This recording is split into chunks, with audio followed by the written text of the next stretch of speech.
لہذا یہ شکایت نہ کرنا کہ ہم نے تمہارے فوجی جو واپس آئے تھے ابھینندن کی طرح واپس کیوں نہ کیے.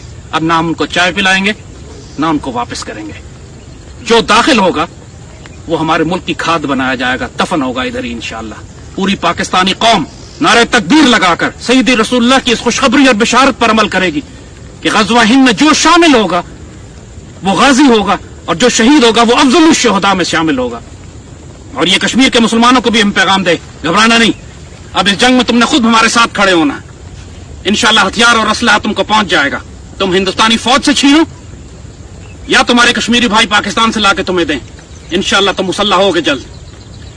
اور وہ تمام کشمیری جو آج آزاد کشمیر کی بات کر رہے ہیں, جو کہہ رہے ہیں کہ ہم آزاد ہو جائیں گے نہ پاکستان نہ ہندوستان کے, ان کو اچھی طرح ایک وارننگ ان کے لیے ہے.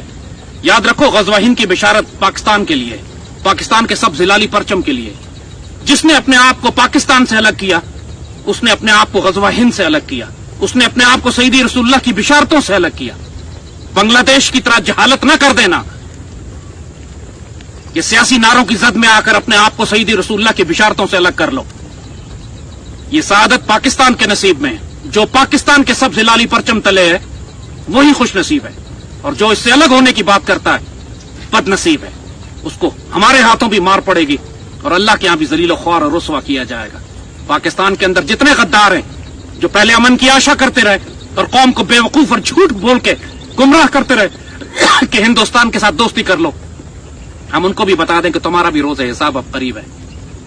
ہم صرف بھارتی مشرکوں سے مقابلہ نہیں کریں گے, تم پر بھی بڑی کڑی نگاہ رکھیں گے, اور جب روز حساب آئے گا تو تمہارا حساب پہلے کیا جائے گا. اللہ پاکستان کا حامی و ناصر ہو. اللہ آپ سب کو استقامت عطا کرے. آنے والا وقت اب آزمائشوں کا وقت ہے, تیاری کیجیے. لبیک غزوہ ہند, لبیک یا سیدی رسول اللہ. پاکستان زندہ باد.